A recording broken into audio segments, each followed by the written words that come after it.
وعلى آلك وأصحابك يا حبيب الله الصلاة والسلام عليك يا نبي الله وعلى آلك وأصحابك يا نور الله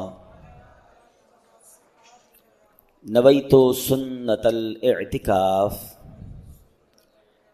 پیارے پیارے اسلامی بھائیوں اور مدنی چینل کے ناظرین، جب بھی مسجد میں داخل ہوا کریں اعتکاف کی نیت کر لیا کریں۔ دیگر عبادتوں کے ساتھ ساتھ ہمیں اعتکاف کا ثواب بھی ملتا رہے گا۔ رب کریم کا جس قدر شکر ادا کریں وہ کم ہے کہ ایک بار پھر ہمیں ماہ رمضان بھی عطا کیا، اور آج ماہ رمضان کا پہلا جمعہ ہے۔ الحمدللہ جمعہ کا دن برکتوں والا دن، رحمتوں والا دن، اور خاص طور پہ جب رمضان میں جمعہ آتا ہے تو یوں سمجھیے کہ اجر و ثواب بہت زیادہ بڑھا دیا جاتا ہے۔ ویسے بھی جمعہ کی ایک نیکی 70 نیکیوں کے برابر ہے، اور ماہ رمضان کا جب جمعہ آتا ہے تو ہر جمعے میں، یعنی جب بھی جمعرات کی شب اور جمعے کا دن آتا ہے، جمعرات کی مغرب سے لے کر جمعے کی مغرب تک اللہ کریم ہر لمحے 10 لاکھ گناہ گاروں کو جہنم سے آزاد فرماتا ہے۔ ہر گھڑی 10 لاکھ بخشے جاتے ہیں۔ تو آپ سوچئے کہ یہ کتنی بڑی برکت کا دن ہے، تو ہمیں آج کا دن خوب دعاؤں میں، عبادتوں میں گزارنا چاہیے۔ اور خاص طور پہ جمعے کے دن جو کرنے والے کام ہیں اس میں ایک کام ہے درود پاک پڑھنا، کثرت سے درود پاک پڑھنا۔ سرکار دو عالم صلی اللہ تعالیٰ علیہ وسلم کا فرمان عالی شان ہے، جس کا مضمون ہے جو کوئی شخص جمعہ کے دن 200 بار درود پاک پڑھے اس کے 200 برس کے گناہ معاف کر دیے جاتے ہیں۔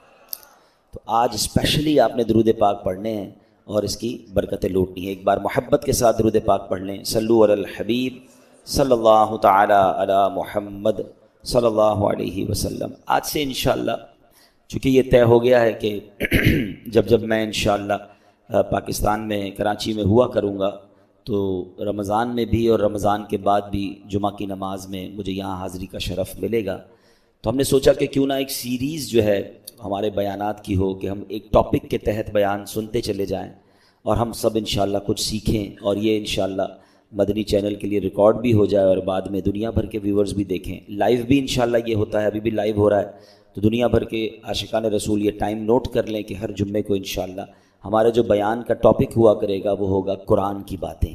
ہم انشاءاللہ قرآن سے ہی کچھ ہر جمعے کو سیکھنے کی کوشش کریں گے اور انشاءاللہ اس کی برکتیں حاصل کریں گے۔ قرآن کریم فرقان حمید کی تو کیا شان ہے۔ انشاءاللہ آج کچھ قرآن پاک کی جو تاثیر ہے، انشاءاللہ اس پروگرام میں، اس روزانہ ہر جمعے کے بیان میں ہم قرآن پاک کی ان آیتوں کے بارے میں بھی جانیں گے جس میں رب عز و جل نے ایمان والوں سے ڈائریکٹلی بات کی ہے۔ آپ کو پتہ ہے قرآن میں more than 6600 آیات ہیں، مگر 89 آیتیں وہ ہیں اپروکسیمیٹلی جس میں اللہ کریم نے ہم سب سے براہ راست بات کی ہے۔ یا ایھا الذین آمنو کہہ کر، اے ایمان والو کہہ کر اللہ نے مجھ سے اور آپ سے کیا بات کی ہے، کم از کم وہ تو ہم جان لیں۔ تو انشاءاللہ قرآن کی باتیں ہمارا جو ٹاپک ہوگا اس میں ہم یہ آیتیں بھی کور کریں گے۔ تقریباً قرآن پاک میں 100 کے قریب واقعات ہیں، اسٹوریز آف قرآن ہیں، ہم انشاءاللہ وہ بھی گریجولی کور کریں گے۔ ویسے میں مشورہ دوں گا، یہ بیان تو ظاہر ہے کہ اللہ نے چاہا مہینوں چلتے رہیں گے اور اس میں جا کے چیزیں جا کے کور ہوں گی، لیکن اگر آپ رمضان میں واقعی قرآن کے ایسنس کو لینا چاہتے ہیں تو ان 2 چیزوں کو پڑھ لیں۔ 89 قرآن کی آیتیں جس میں اللہ نے ڈائریکٹلی مجھ سے اور آپ سے بات کی ہے، اور قرآن کے 100 واقعات۔ اچھا، ان دونوں کو الحمدللہ علماء کرام نے ہمارے لیے آسان کر کے قرآن سے ایکسٹریکٹ کر کے الگ کتابیں دے دی ہیں۔ ایک کتاب کا نام ہے اے ایمان والو، یہ کتاب بھی آپ dawatIslami.net سے فری ڈاؤن لوڈ کر سکتے ہیں، اور ایک کتاب کا نام ہے عجائب القرآن غرائب القرآن، یہ قرآن کے واقعات ہیں۔ یہ دونوں کتابیں بہت بڑی نہیں ہیں، اگر آپ روز آدھا گھنٹہ دے دیں تو ایک آیت پڑھ لیں، ایک واقعہ پڑھ لیں، آپ انجوائے بھی کر رہے ہوں گے، قرآن انڈرسٹینڈ بھی کر رہے ہوں گے، قرآن کا میسج ڈائریکٹلی لے رہے ہوں گے۔ ہم نے آپ کی آسانی کے لیے الحمدللہ یہ دونوں پروگرام، یہ دونوں چیزیں یوٹیوب پر بھی بیان کر کے ہم نے ڈال دی ہیں۔ اگر اس کو وہاں سرچ کرنا ہے تو ایک پروگرام مدنی چینل پر ہوا تھا جس کا نام ہے ایک قصہ ہے قرآن سے، جس میں قرآن کے واقعات ہیں. اگر آپ سرچ کریں گے تو آپ کو قرآن کے سارے واقعات مل جائیں گے. 15 منٹ کا ایک واقعہ ہوگا, اس کا میسج آپ سن سکتے ہیں, بچوں کو بٹھا کے سنا سکتے ہیں. اور سیکنڈ ہمارا پروگرام تھا جس کا نام تھا اللہ کا پیغام مومنوں کے نام, جس میں یہ اے ایمان والوں آیتیں, وہ بھی آپ سرچ کر سکتے ہیں. تو بہرحال اللہ کرے کہ ہم قرآن پڑھنے والے, قرآن سمجھنے والے بنیں. آج قرآن کتنی تاثیر رکھتا ہے, آج جو ٹاپک ہے قرآن کتنا امپیکٹ ڈالتا ہے, قرآن کیا کمال کی کتاب ہے, اس بارے میں انشاءاللہ چند باتیں میں عرض کرتا ہوں. حضرت جبیر بن مطعم رضی اللہ تعالیٰ عنہ صحابی رسول ہیں. آپ نے فتح مکہ سے پہلے اسلام قبول کیا, مدینہ منورہ میں رہتے تھے, وہیں آپ نے وفات پائی. آپ رضی اللہ تعالیٰ عنہ اپنے اسلام قبول کرنے کا واقعہ بیان کرتے ہیں کہ کیسے اسلام قبول ہوا ان کا. کہتے ہیں غزوہ بدر میں جو غیر مسلم قید ہو گئے تھے, میں اہل مکہ کی طرف سے ان قیدیوں کے لیے نیگوشیشن کرنے کے لیے مدینہ منورہ آیا تھا. جب یہاں پہنچا تو مغرب کا وقت تھا. جناب رسول اللہ صلی اللہ علیہ وسلم مغرب کی نماز پڑھا رہے تھے. آپ علیہ الصلوۃ والسلام کی آواز مبارک مسجد کے باہر سے سنائی دے رہی تھی. نبی پاک سورہ والطور کی تلاوت فرما رہے تھے. میں بھی قرآن پاک کی تلاوت سننے لگا. مسلمان نہیں تھے مگر نبی پاک کی زبان سے قرآن کی تلاوت, کہتے ہیں بڑا انسپائرڈ ہوا اور میں بھی تلاوت قرآن سننے لگا. زبان محبوب خدا کی تھی اور کلام رب رحمان کا تھا. بس پھر کیا تھا, وہ قرآن کی آیتیں دل میں تاثیر کا تیر بن کر اترتی چلی گئیں. اور جب نبی پاک اس آیت پر پہنچے, ان عذاب ربک لواقع ما لہ من دافع, بے شک تیرے رب کا عذاب ضرور واقع ہونے والا ہے, اسے کوئی ٹالنے والا نہیں. ان آیات کو سن کر میرا دل ایسے ہو گیا جیسے ابھی پھٹ جائے گا. مجھے یوں لگا کہ میں قدم بھی نہیں اٹھا سکوں گا, اس سے بھی پہلے ہی مجھ پر عذاب برس جائے گا. پس میں نے اللہ پاک کے عذاب سے ڈر کر اسی وقت ایمان قبول کر لیا. قرآن اپنا امپیکٹ رکھتا ہے, قرآن اپنی تاثیر رکھتا ہے. بات یہ ہے کہ صحیح پڑھنے والا ہو, انڈرسٹینڈ کرنے والا ہو, دل کی دنیا بدل دیتا ہے. اور ایسے بے شمار واقعات ہیں. یاد رہے قرآن میں عجیب تاثیر ہے. یہ پیارا کلام دلوں کو نرم کرتا ہے, بھٹکے ہوئوں کو راہ ہدایت دیتا ہے. اس میں اگلے پچھلوں کی خبریں ہیں. یہ اللہ پاک کی مضبوط رسی ہے, یہ حکمت والا کلام ہے. حدیث پاک میں ہے قرآن کی برکت سے خواہشات مٹتی ہیں, قرآن کے عجائبات ختم نہیں ہوتے. قرآن کریم کے مطابق کوئی بات کرے وہ سچا ہے, جس نے قرآن پر عمل کیا وہ ثواب پائے گا. جو قرآن کریم کے مطابق فیصلہ کرے وہ انصاف کرنے والا ہوگا, اور جو قرآن کریم کی طرف بلائے ضرور وہ سیدھی راہ کی طرف بلانے والا ہوگا. ایک حدیث پاک میں فرمایا جس طرح اللہ پاک اپنی تمام مخلوق سے افضل ہے, ایسے ہی اللہ پاک کا کلام بھی باقی تمام کلاموں سے افضل و اعلیٰ ہے. یعنی اللہ پاک کا جو مرتبہ مخلوق میں ہے سب سے افضل و اعلیٰ ہے نا, تو کلام الہی کا جو مرتبہ ہے وہ دنیا کے تمام کلام, تمام کتابوں میں افضل و اعلیٰ وہ کلام ہے. سبحان اللہ, وہ رب کا کلام ہے. یاد رہے میرے پیارے اسلامی بھائیوں کہ قرآن مجید فرقان حمید کس طرح چھوٹی سی یعنی چند آیتوں کے ذریعے کیا کچھ ہمیں عطا فرماتا ہے. حضرت زید بن اسلم رضی اللہ تعالیٰ عنہ سے روایت ہے, ایک مرتبہ ایک شخص بارگاہ رسالت میں حاضر ہوا. پیارے آقا سید الانبیاء صلی اللہ تعالیٰ علیہ وسلم نے ایک صحابی رضی اللہ تعالیٰ عنہ کو فرمایا اس نئے آنے والے شخص کو قرآن کریم سکھاؤ. اس صحابی نے اس شخص کو سورہ زلزال سکھانا شروع کی. جب انہوں نے سورہ زلزال کی 7ویں آیت سکھائی تو وہ شخص کہتا ہے بس اب مجھے کافی ہے, 7 آیتیں سیکھ لی ہیں, بہت ہے. ان صحابی نے بارگاہ رسالت میں عرض کیا کہ حضور انہوں نے صرف 7 ہی آیتیں سیکھی ہیں اور کہتے ہیں مجھے کافی ہے. نبی پاک علیہ الصلوۃ والسلام نے فرمایا اسے چھوڑ دو, اسے فقاہت یعنی دین کی سمجھ مل گئی ہے. یعنی 7 آیتیں سیکھ کر, کیونکہ آیتیں تو قرآن کی ہر آیت میں خزانہ ہے نا, جس نے دل سے سیکھ لیا, سمجھ لیا, میسج آف قرآن لے لیا, تو 7 آیتیں اس کے لیے زندگی بھر کے لیے کافی ہو جاتی ہیں. تو قرآن ایسا خزانہ ہے. سبحان اللہ, میرے رب کا کلام ہے قرآن, واہ کیا بات پیارے قرآن کی, مصطفیٰ پر ہوا ہے یہ نازل, اس میں ہر شے کا ہے بیان شامل, سب سے افضل کتاب ہے قرآن, واہ کیا بات پیارے قرآن کی. اے میرے پیارے اسلامی بھائیوں, ایک بڑا ہی کمال کا واقعہ جو میں بات کر رہا ہوں نا کہ قرآن دلوں کی دنیا کیسے بدلتا ہے. اللہ کرے میں اور آپ قرآن سے دوستی کر لینا تو توبہ کرنے کے لیے, سدھرنے کے لیے, اللہ کی طرف رجوع لانے کے لیے قرآن کیا کمال کا کردار ادا کرتا ہے. حضرت ابو ہاشم رحمۃ اللہ تعالی علیہ فرماتے ہیں ایک مرتبہ میں بصرہ جانے کے لیے ایک کشتی میں سوار ہوا. اس کشتی میں ایک مرد بھی تھا, اس کی کنیز بھی تھی. ان کا پلان کچھ اور تھا, برے کام کرنے کا پلان تھا. وہ کہتے جب کشتی آگے بڑھی تو اس مرد نے اپنی کنیز سے کہا ذرا شراب نکالو. شراب لائی گئی، وہ مرد کشتی میں بیٹھ کے شراب پینے لگا، اپنی کنیز کو کہا کچھ گانا سناؤ، وہ کنیز جو ہے وہ گانا گانے لگی۔ اب تھوڑی دیر بعد انہوں نے مجھے دیکھا، ابو ہاشم رحمۃ اللہ تعالیٰ کہتے ہیں کہ آپ یہ گانا گا رہی ہے، آپ کے پاس اس سے اچھی کوئی چیز ہے؟ وہ اللہ والے تھے، انہوں نے ان کے سامنے قرآن پڑھنا شروع کیا۔ اب قرآن میں جو ردھم ہے، قرآن میں جو خوبصورتی ہے، قرآن جو دلوں کو امپیکٹ ڈالتا ہے، کیا خوبصورت آیتوں کا انہوں نے انتخاب کیا۔ انہوں نے قرآن پاک کی سبحان اللہ کون سی سورہ پڑھی؟ سورہ تکویر۔ یہ ہلا دیتی ہے سورت، اگر سمجھ کے پڑھے نا بندہ کہ جس میں کس طرح قیامت کا رب نے بیان کیا۔ 30ویں پارے میں یہ سورت ہے، آپ نے تلاوت شروع کر دی، اذا الشمس کورت واذا النجوم انکدرت واذا الجبال سیرت۔ ترجمہ کیا ہے اس کا؟ جب سورج کو لپیٹ دیا جائے گا اور جب تارے جھڑ پڑیں گے اور جب پہاڑ چلائے جائیں گے۔ ان آیات کو سن کر وہ شخص رونے لگا، جو شراب پی رہا تھا وہ فوراً کپ کپی تاری ہو گئی، رونے لگا۔ حضرت نے جب یہ آیت تلاوت کی وَإِذَا الصُّحُفُ نُشِرَتْ، اور جب نامہ اعمال کھولے جائیں گے، تو وہ کہنے لگا اے کنیز میں تجھے اللہ پاک کی رضا کے لیے آزاد کرتا ہوں، اس شراب کو بہا دو۔ پھر اس نے مجھے قریب بلایا اور کہنے لگا میرے بھائی تم کیا کہتے ہو، کیا اللہ پاک میری توبہ قبول فرمائے گا؟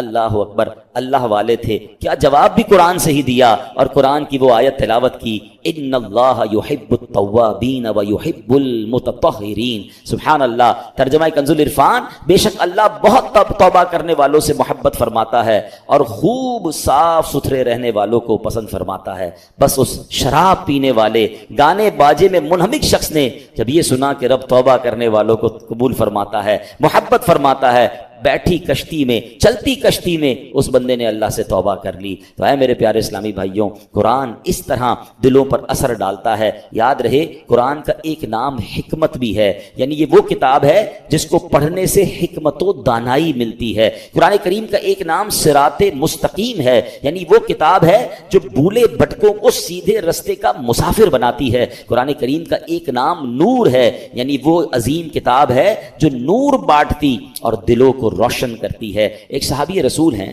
حضرت ثابت بن قیس رضی اللہ تعالیٰ عنہ، ان کا گھر جو ہے وہ رات بھر چمکتا رہتا تھا، روشن رہتا تھا۔ آج کل تو ہمارے گھروں میں لائٹیں ہوتی ہیں، اس زمانے میں تو لائٹیں نہیں ہوتی تھی، لوگ رات کو چراغ بند کر دیتے تھے کیونکہ رات کو لائٹ کی ضرورت نہیں ہوتی تھی۔ تو لوگ حیران ہوتے تھے کہ حضرت ثابت بن قیس کا گھر کیوں چمکتا ہے۔ سرکار دو عالم علیہ الصلوۃ والسلام کی بارگاہ میں گئے کہ حضور رات بھر ثابت بن قیس کا گھر جگمگاتا ہے۔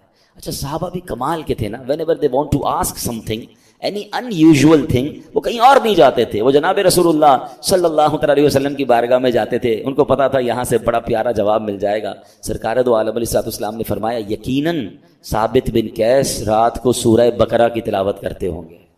صحابہ گئے، جا کر پوچھا، ثابت بن قیس نے کہا کہ ہاں میں واقعی گھر میں رات کو سورہ بقرہ کی تلاوت کرتا ہوں۔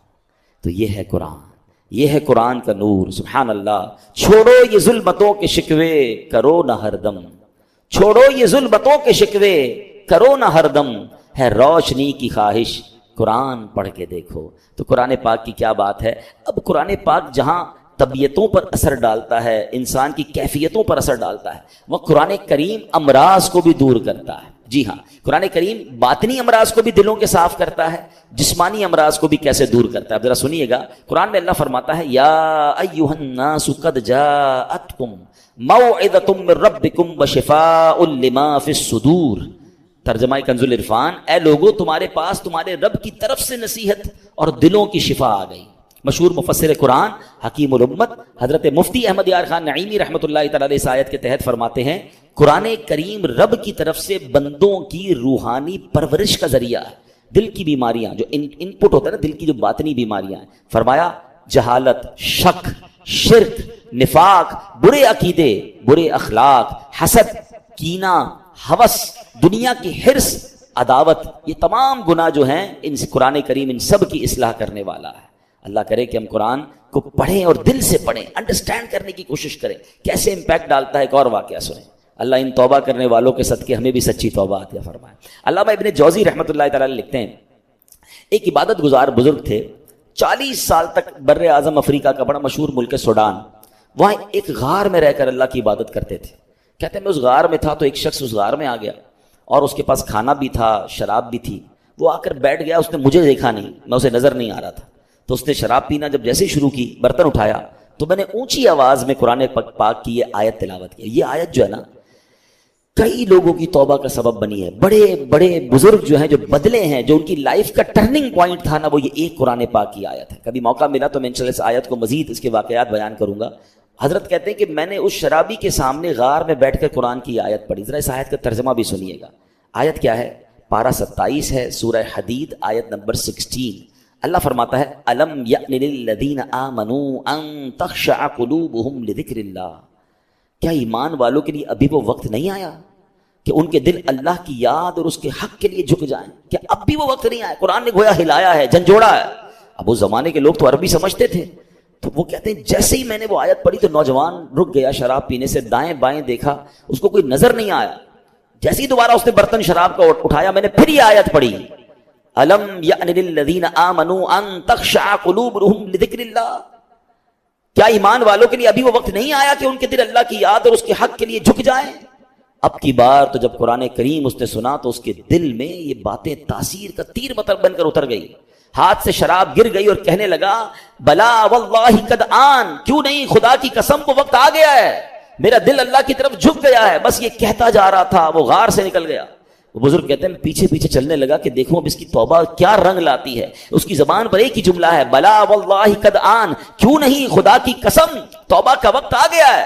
بزرگ کہتے ہیں اسی کیفیت میں جا رہا تھا، آگے بہت بڑا دریا آ گیا، مگر وہ اپنی کیفیت میں تھا، بغیر سوچے سمجھے دریا پر پیر رکھا. مگر میں دیکھ کر حیران ہو گیا کہ وہ دریا کے اوپر سے چلتا ہوا نکل گیا. جو تھوڑی دیر پہلے شراب پی رہا ہے، سچی توبہ کرتا ہے، اللہ اس کو کون سا مرتبہ عطا فرما دیتا ہے. تو یہ ہے قرآن، یہ ہے قرآن کی تاثیر، یہ ہے قرآن کا امپیکٹ.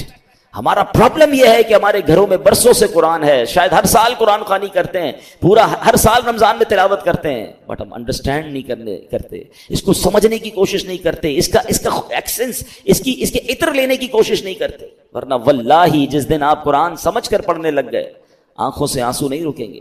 جن کو کچھ قرآن سمجھ آتا ہے نا، جب کبھی امام صاحب تلاوت کر رہے ہیں اور کسی ایسی قرآن پاک کی خوبصورت آیت پر پہنچتے ہیں، سورت پر پہنچتے ہیں، جی نہیں چاہتا امام صاحب رکوع میں جائیں، جی چاہتا یہ اور پڑھتے رہیں، اللہ کی باتیں اور بتاتے رہیں. تو اے میرے پیارے اسلام بھائی، یہ ہے قرآن اور یہ ہے قرآن کا خزانہ.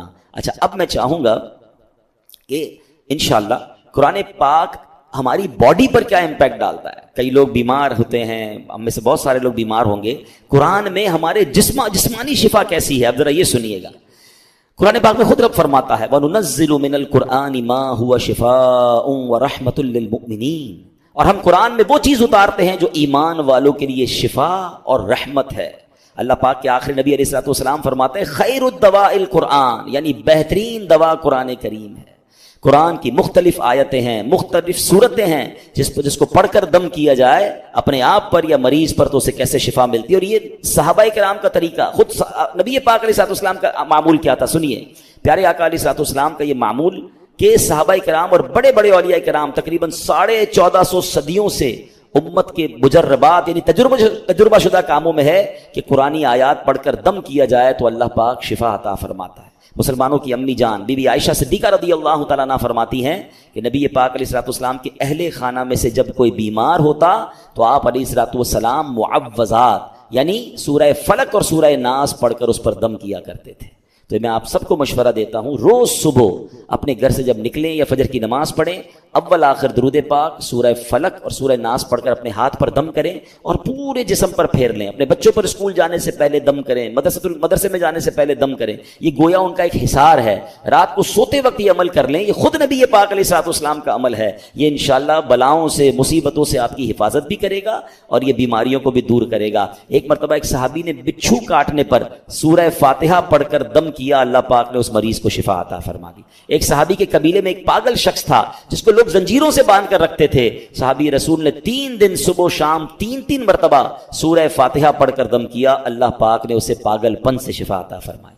اللہ کے کلام میں کمال ہے. ہم کاش اللہ کے کلام سے محبت کریں اور اس کی برکتیں لوٹیں. ایک بار حضرت عمر فاروق رضی اللہ تعالیٰ عنہ کو قیصر روم کے بادشاہ نے خط لکھا، میرے سر میں درد ہے اور دائمی درد ہے، ٹھیک ہی نہیں ہوتا ہے.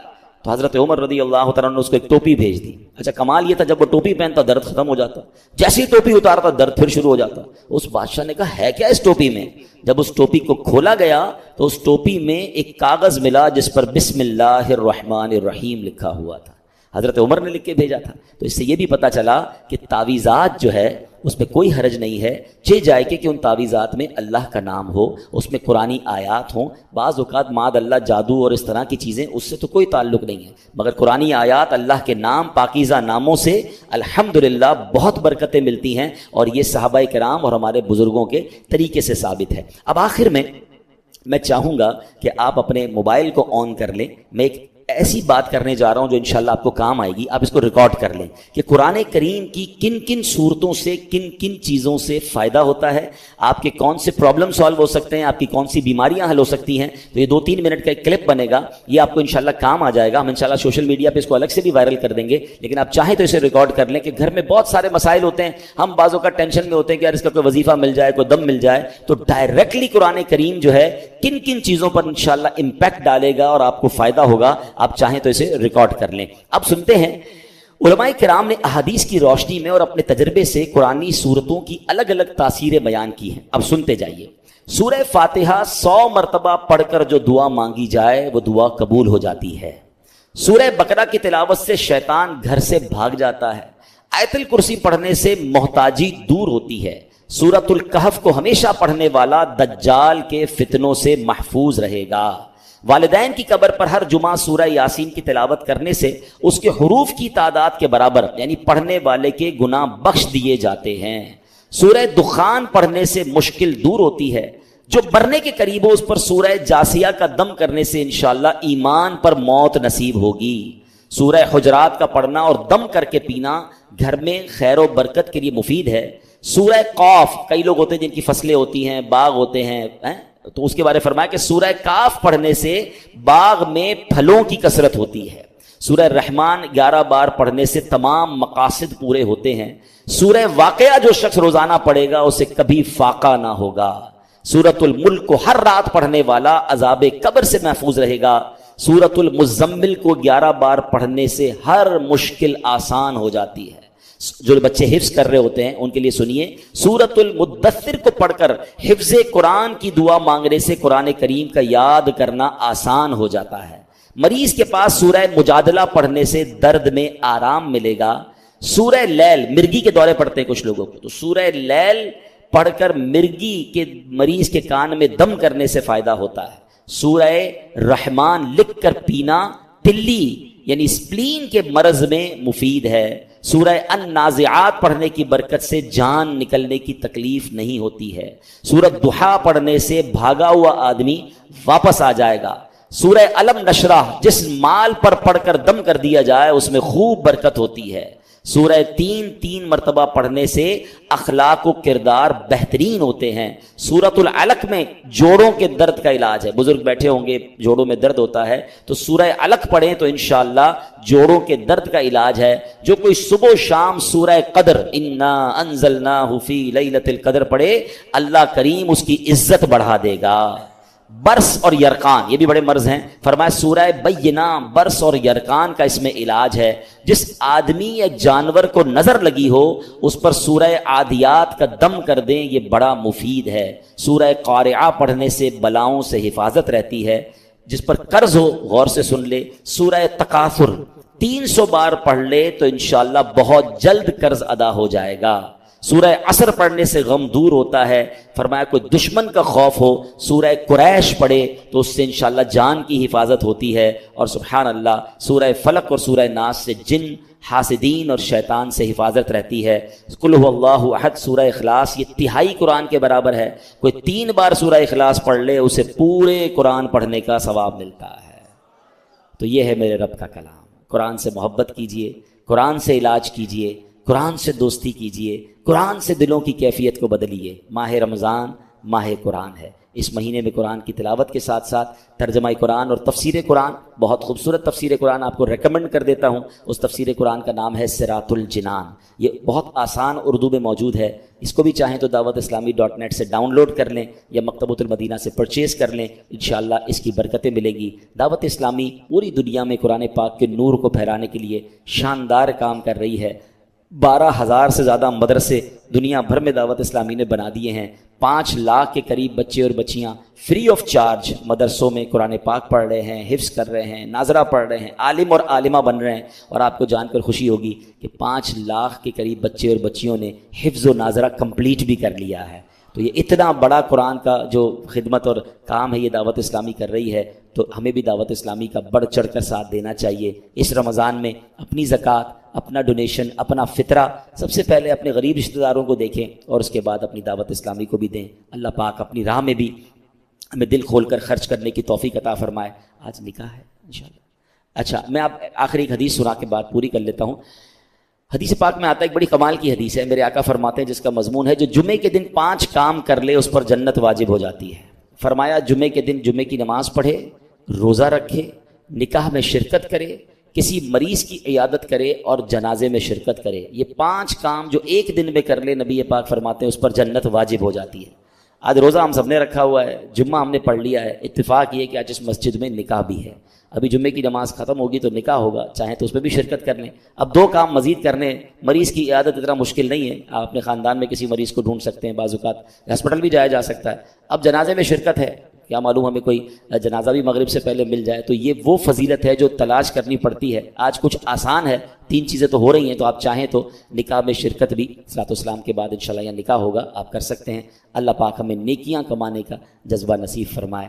اب آئیے اور اس کو امپلیمنٹ اپنی لائف میں کرنے کی نیت کرتے جائیے. پہلا نسخہ کیا ہے کہ جس سے ہم اللہ کے قریب ہو سکتے ہیں اور عبادت میں ہمارا دل لگ سکتا ہے، وہ یہ ہے کہ ہمیں وقت کی قدر کرنی ہے. اور زیادہ سے زیادہ اگر ہم نیکیوں کو کرنا چاہتے ہیں نا، تو پہلا نسخہ یہ ہے کہ گناہ چھوڑ دیں.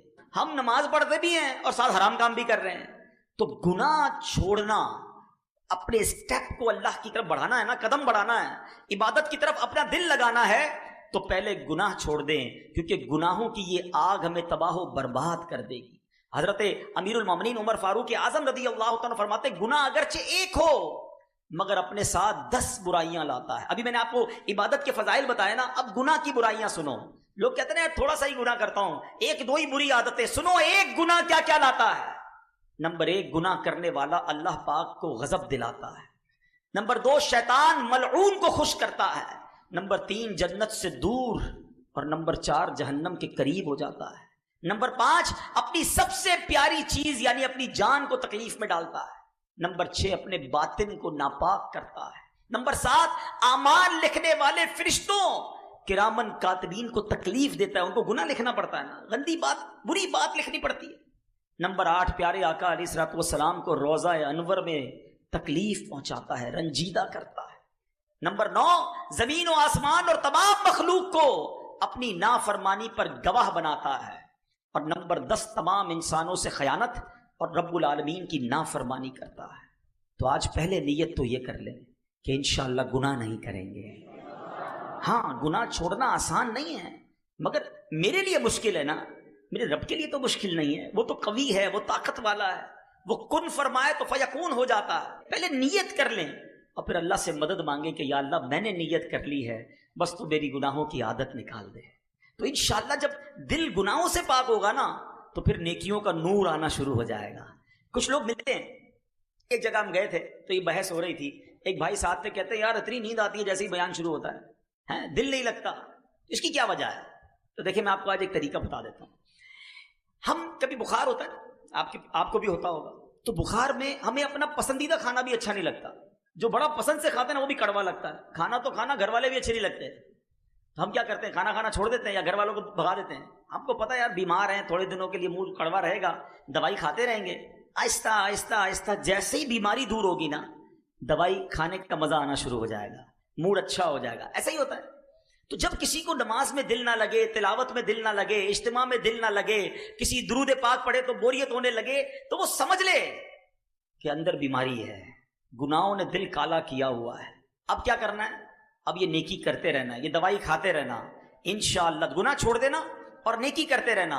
ایک دن آئے گا جس دن یہ بیماری صاف ہوگی نا، ہر سجدہ برکت دینا شروع کر دے گا، دعا میں آنسو بہنا شروع ہو جائیں گے، درود کی لذت ملنا شروع ہو جائے گی، تلاوت میں رکت ملنا شروع ہوگی. ابھی کیوں نہیں مل رہی؟ اس لیے نہیں مل رہی کہ دل میں گڑبڑ ہے، مجھے دوائی بھی جاری رکھنی ہے، پرہیز بھی جاری رکھنا ہے۔ میرے رب کی جس دن رحمت ہو گئی انشاءاللہ میرا دل نمازوں میں لگ جائے گا، پھر مجھے بہت مزہ آئے گا۔ اور جس دن یقین کرو جس کو عبادت میں لطف آنے لگ گیا نا اس کے وارے نیارے ہو گئے، کیونکہ اب وہ عبادت ایسے کر رہا ہوگا جیسے لوگ اپنے دوستوں کے ساتھ انجوائے کر رہے ہوتے ہیں۔ وہ سجدوں کو انجوائے کرے گا، وہ دعاؤں کو انجوائے کرے گا، وہ تلاوت کے مزے اٹھائے گا۔ ایک بزرگ کہتے ہیں مجھے پہلے سمجھ نہیں آتا تھا کہ لوگ ساری رات، اللہ والے حضرت رابعہ بصریہ کے بارے میں ہم نے سنا، ساری رات کیسے عبادت کرتے تھے، نوافل پڑھتے رہتے تھے، ان کو بوریت اور تھکن کیوں نہیں ہوتی تھی؟ کہتے اب سمجھ آ گیا، اب جب میں لوگوں کے ہاتھ میں موبائل دیکھتا ہوں اور بچوں کو، نوجوانوں کو دیکھتا ہوں ساری رات موبائل پر بیٹھے ہوتے ہیں، کوئی تھکن نہیں لگتی، ان کا دل موبائل میں لگا ہوا ہے، رات کا پتہ نہیں چلتا۔ ان کا دل عبادت میں لگا تھا، انہیں بھی رات کا پتہ نہیں چلتا۔ میں ایک دعا کیا کرتا ہوں تحدیث نعمت کے لیے، آپ کو کہتا ہوں آپ بھی یہ دعا کیا کہ اللہ میرا دل عبادت میں لگا دے اور عبادت کا مزہ دے دے۔ ہم اتنے گناہ گار ہیں، ہمیں عبادت تکلف سے کرنی پڑتی ہے کہ یار پڑھ رہا ہوں وہ دل نہیں لگ رہا، لیکن جس دن عبادت میں دل لگ گیا نا، اللہ اکبر، وہ زندگی کا لطف ہی کچھ اور ہوگا۔ اور یہ ہوگا انشاءاللہ ہوگا کہ جب ہمارا دل گناہوں سے پاک ہوگا۔ تو پہلا نسخہ کہ آپ عبادت کی طرف آنا چاہتے ہیں، اپنے مقصد کی طرف آنا چاہتے ہیں، تو گناہ چھوڑ دیجئے، گناہوں والی باتوں سے بچائیے اپنے آپ کو، آپ کو عبادت کا نور ملنا شروع ہو جائے گا کہ ہم ناکارہ ہیں۔ ہم اللہ سے ہی مدد مانگے، اللہ تو عبادت کی توفیق دے، تو سجدوں کی توفیق دے، تو ہمیں گناہوں سے بچا لے۔ سیکنڈ فارمولا، دوسرا نسخہ وہ یہ ہے کہ ہمیں فضولیات سے اپنے آپ کو بچانا ہوگا۔ یہ جو اپنے فضول اپنی ٹائم ضائع کرنے والے کام رکھے ہوئے ہیں نا، خاص طور پہ آج کل تو ایسا لگتا ہے ہمارا سب سے زیادہ زندگی کا ٹائم ہمارا موبائل لے جاتا ہے، یا موبائل لے جاتا ہے یا فضول ہماری گپ شپ، آپ کے یہاں کہتے ہیں کچہری، وہ کچہری چائے کی لگی تو 2 گھنٹے کی لگی، بھائی 2 گھنٹے میں کون چائے پیتا ہے یار، باقی دنیا بھر کی بحث کرنی ہے۔ ارے بھائی ساری دنیا کی پنچا، آج کل ڈالر کا ریٹ کیا ہے، $1 نہیں ہے جیب میں پھر بھی ڈالر کا ریٹ پوچھنا ہے، تیل کتنے کا ہو گیا ہے، آج کل جناب کون سی ملک کی کرنسی کدھر پہنچ گئی، تم نے کاروبار کرنا ہے اس گلی کا پتہ پوچھنا کیوں جدھر جانا نہیں ہے، اسی میں گھنٹوں لگ گئے، امریکہ میں کیا ہو رہا ہے، یورپ میں کیا ہو رہا ہے، کرونا میں کتنے مر گئے، وہ بھائی آپ کو کیا کس بات کی پنچات ہے؟ اتنی دیر میں کچھ اللہ کا ذکر کر لو، کچھ درود پاک پڑھ لو، کوئی آخرت کی تیاری کر لو۔ تو فضول کاموں سے اپنے آپ کو جب بچائیں گے نا تو آپ کو کچھ ٹائم ایکسٹرا ملے گا، اور وہ جو ایکسٹرا ٹائم ہوگا وہ آپ عبادت میں کر سکیں گے۔ اللہ کرے ذہن بن جائے نا۔ مثال دیتا ہوں، آپ کہیں گئے، کسی نے کہا یار ذرا 7-8 منٹ بیٹھیے گا میں آ رہا ہوں، ہم کہتے ہیں ٹھیک ہے کوئی بات نہیں۔ اب 8 منٹ کا وہ کہہ کر کے ہم کیا کریں گے، 8 منٹ میں موبائل نکالیں گے۔ اب وہ 18 منٹ بعد بھی آیا نا، میں ٹینشن نہیں، ہمارا موبائل چل رہا ہے، پتہ نہیں کیا کیا دیکھ رہے ہیں۔ حالانکہ نیکیوں کا ذہن ہوتا نا اور وقت بچانے کا ذہن ہوتا تو اسی موبائل میں قرآن ڈاؤن لوڈ کیا ہوتا، 8 سے 10 منٹ میں سورہ یاسین جو پڑھ لے اسے 10 قرآن پاک کا ثواب ملتا ہے۔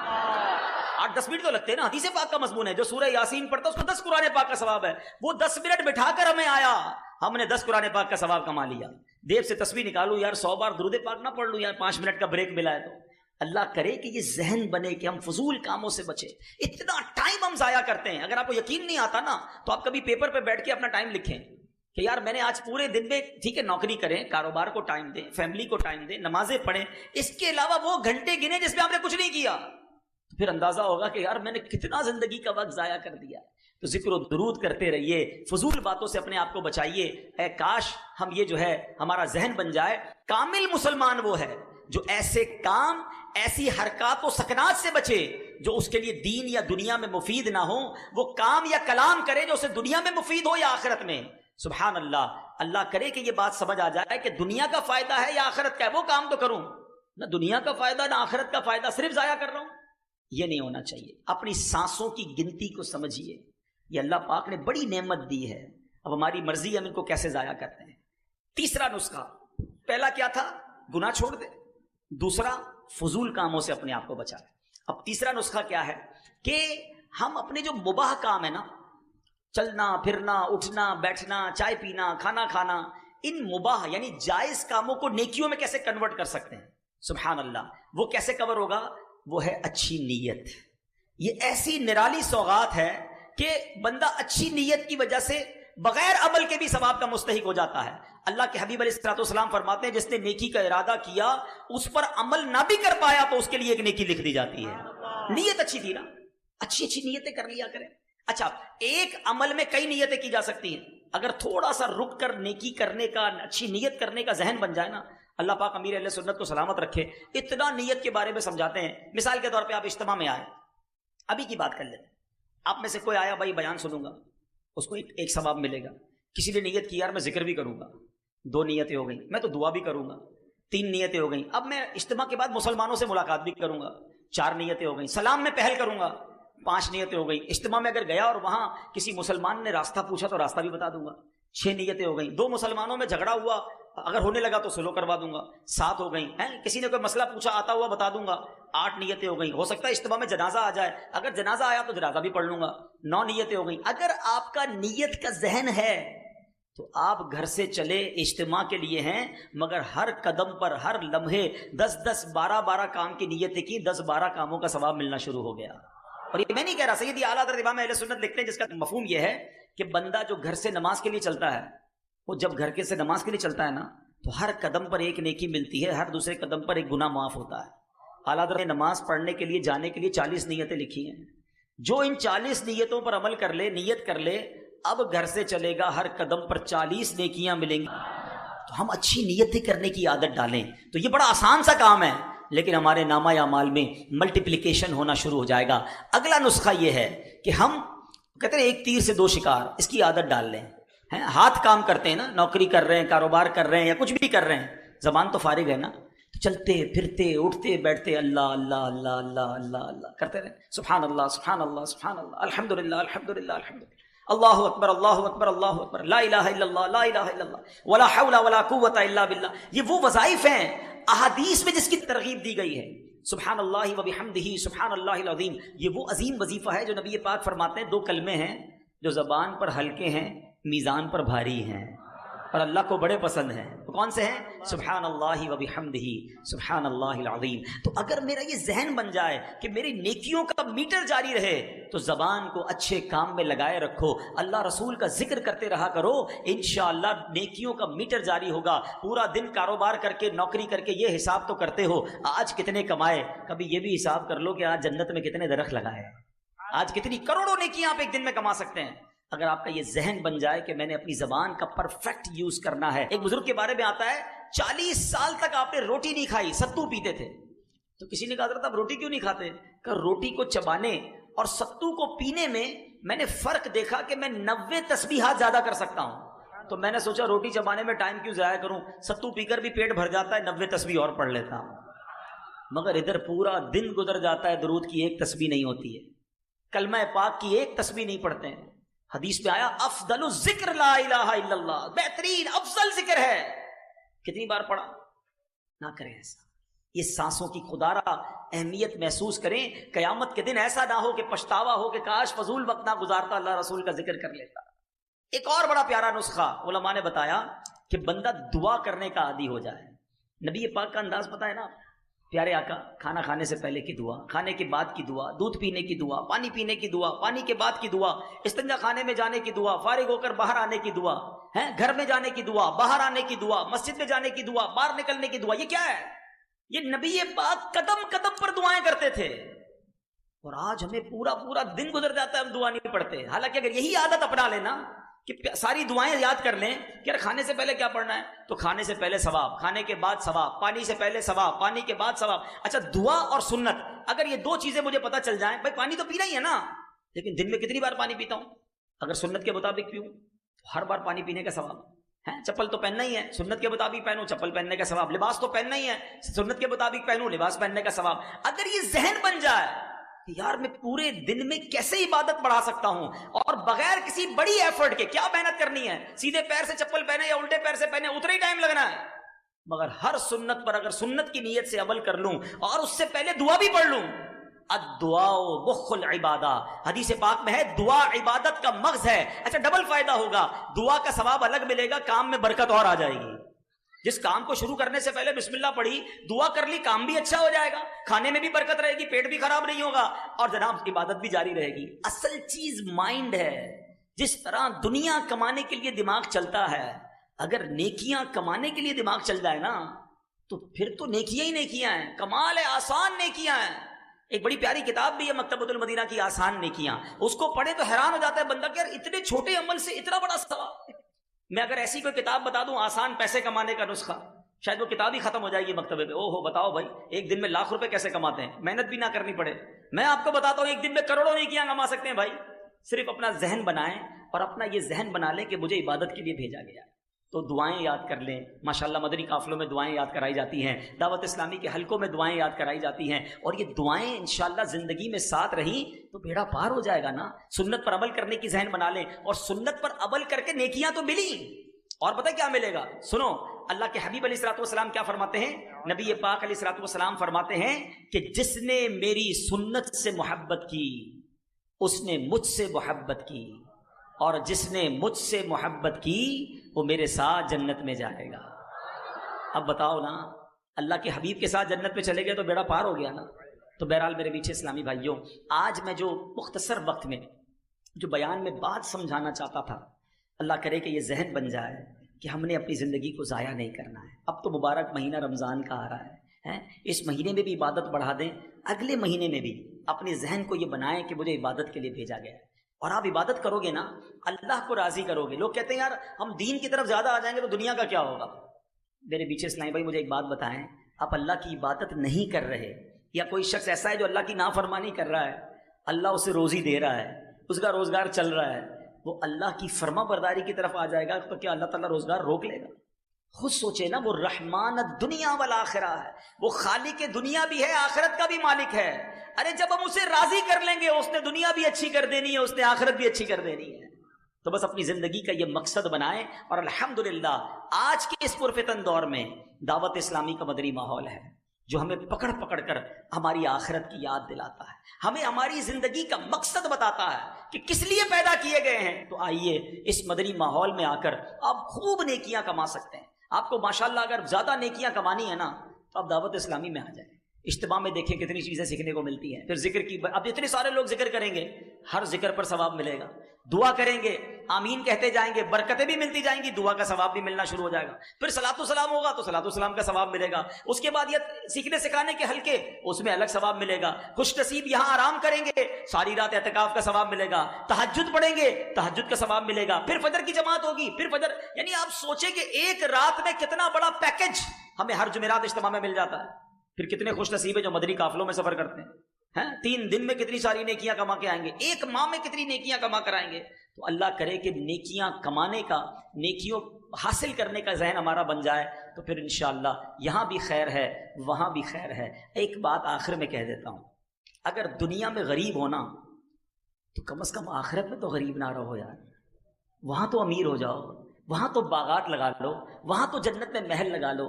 اس سے بڑا بدنصیب کون ہوگا جو ادھر بھی بیچارہ تکلیف میں رہ رہا ہے اور ادھر کے لیے بھی کچھ نہیں بھیجا. اور اگر دنیا میں امیر ہو, مالدار ہو, سکھ میں رہ رہے ہو, تو پھر تو وہاں سکھ کی زیادہ ضرورت ہے نا.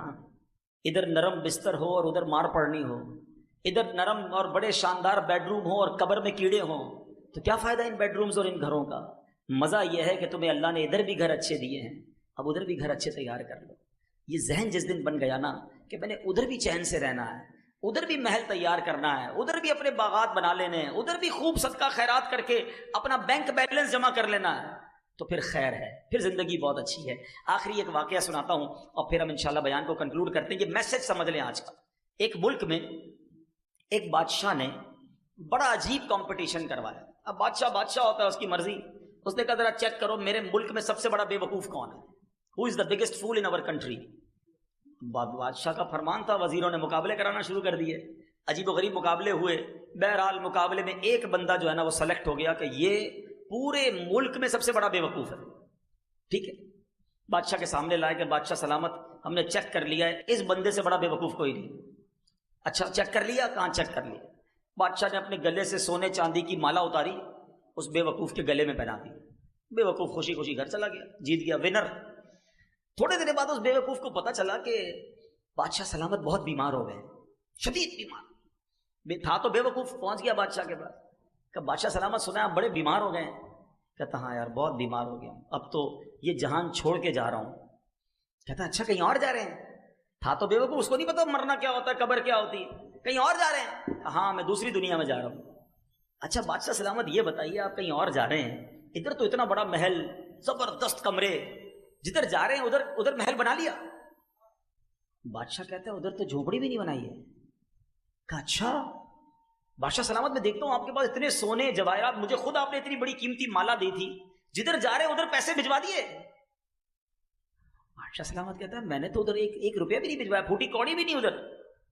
اچھا بادشاہ سلامت میں دیکھ رہا ہوں آپ کے آگے پیچھے غلام, کنیز, خادمائیں, سرونٹ, اسٹاف, جدھر جا رہے ہیں ادھر خادم وغیرہ بھجوائے کہ نہیں؟ بادشاہ کہتا ہے ادھر تو کوئی نہیں ہے میری خدمت کرنے والا. اس بے وقوف نے پتہ کیا کیا, اپنی مالا اتاری اور بادشاہ کے گلے میں ڈال دی. کہ حضور پھر تو مجھ سے بڑے بے وقوف آپ ہوئے نا, آپ کو پتہ ہے ادھر جانا ہے, نہ گھر بنایا, نہ پیسے بھجوائے, نہ کسی غلام خادم کو بھجوایا, تو مجھ سے بڑے بے وقوف تو آپ ہوئے. وہ بے وقوف تو بات کر گیا, یہ فرضی خاکہ ضرور ہوگا, میں ہمارے لیے کتنا بڑا میسج ہے. حیدرآباد میں گھر بن گیا, جنت میں بنا کہ نہیں؟ ادھر پیسے بہت, ادھر ہیں کہ نہیں؟ ادھر فون کرو تو چائے آ جاتی ہے, خادم موجود, گھر میں ماسی موجود, گھر میں بیوی تو ہے کام کرنے والی بیچاری, ادھر کون ہے؟ سوچو, ادھر رہ کر ادھر کی تیاری کرنی ہے. ایکسٹرا ٹائم نہیں ملے گا کہ جناب مرنے کا ٹائم آ گیا اب ذرا آخرت کی تیاری کر لیں. نہیں, آگاہ اپنی موت سے کوئی بشر نہیں, سامان 100 برس پل کی خبر. پلیز سمجھو بات, ادھر تیاری کر لو کہ ادھر بھی چین سے رہو. تیار رہو کہ آج بھی جا سکتا ہوں, اور اگر آج بھی قبر میں جاؤں تو ایسی زندگی گزارو کہ قبر میں جنت کا باغ ملے, نرم بستر ملے, جنت کا پیغام ملے. اللہ کرے ایسی زندگی گزارنے میں ہم کامیاب ہو جائیں.